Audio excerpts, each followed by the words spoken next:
हर महीने शुक्ल पक्ष की चतुर्थी तिथि के अगले दिन पूर्णिमा तिथि पड़ती है। इस प्रकार मार्गशीर्ष महीने में 26 दिसंबर को पूर्णिमा पड़ रही है। हमारे सनातन धर्म में पूर्णिमा तिथि पर गंगा, नर्मदा, पवित्र नदियों के स्नान का विधान है। इसके साथ ही पूजा, जप तप एवं दान किया जाता है। पूर्णिमा तिथि पर जगत के पालनहार भगवान विष्णु की विधि विधान से पूजा की जाती है। वहीं ज्योतिष आचार्य पंडित अजय दुबे ने बताया कि मार्गशीर्ष पूर्णिमा पर शुक्ल योग का निर्माण हो रहा है। इस योग का निर्माण 27 दिसंबर को देर रात 3:22 तक है। इसके पश्चात ब्रह्म योग का संयोग बन रहा है।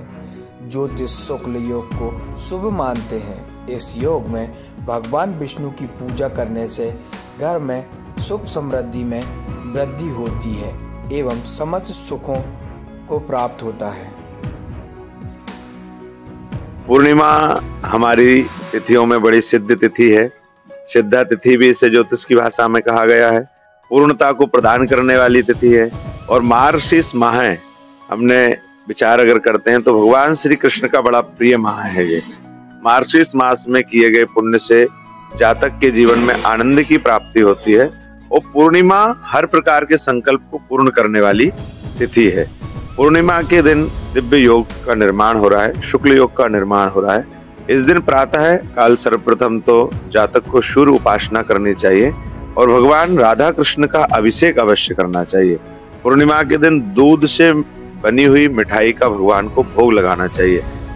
अगर सहज में व्यक्ति की व्यवस्था बनती है तो उसको देशी गाय के दूध से रबड़ी बना करके और उसका भगवान को भोग लगाना चाहिए। आपके घर में प्रत्यक्ष देवता के रूप में बुजुर्ग माता पिता हैं, उनको प्रणाम करना चाहिए। उनको केसर युक्त दुग्ध का पान कराना चाहिए। उनको प्रणाम करके आशीर्वाद लेना चाहिए। गौ माता की भी सेवा करना चाहिए। पूर्णिमा पर जो सत्कर्म हम करते हैं वह फल हमारे समस्त मनोरथों को पूर्ण करता है। और हम निश्चित रूप से मध्य प्रदेश के निवासी, नर्मदापुरम के वासी, माँ भगवती नर्मदा के तट पर निवास करते हैं तो सर्व तीर्थेषु यत् पुण्यम सर्व यज्ञेषु यत् फलम सर्व वेदेषु यज्ञानम तत्सर्वम नर्मदा तटे।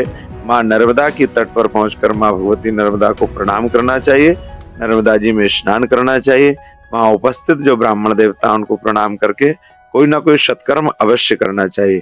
पूर्णिमा के दिन अग्निहोत्र का भी बड़ा विशेष महत्व है, इसलिए हवनादि कर्म भी अवश्य करना चाहिए। ब्राह्मण सेवा करनी चाहिए, गौ सेवा करनी चाहिए, दरिद्र नारायण की भी सेवा करनी चाहिए जो हमसे सहज में बन सकता है। अगर भगवान ने सामर्थ्यता दी है तो भगवत भजन, भगवत अनुष्ठान में किसी प्रकार की कंजूसी नहीं करना चाहिए। और अगर भगवान ने हमें सामर्थ्यता नहीं दी तो कर्ज लेकर भी ऐसे कोई कार्य नहीं करनी चाहिए। फिर तो प्रकृति की सेवा करनी चाहिए, है ना। आप स्वयं जाएं, अपने हाथ से हरा घास लेकर आएं और गौ माता को पवा दें। उससे भी आपकी निश्चित रूप से मनोकामनाएं सिद्ध होंगी, पूर्ण होंगी। भगवती कृपा करेगी और जीवन आनंदमय होगा।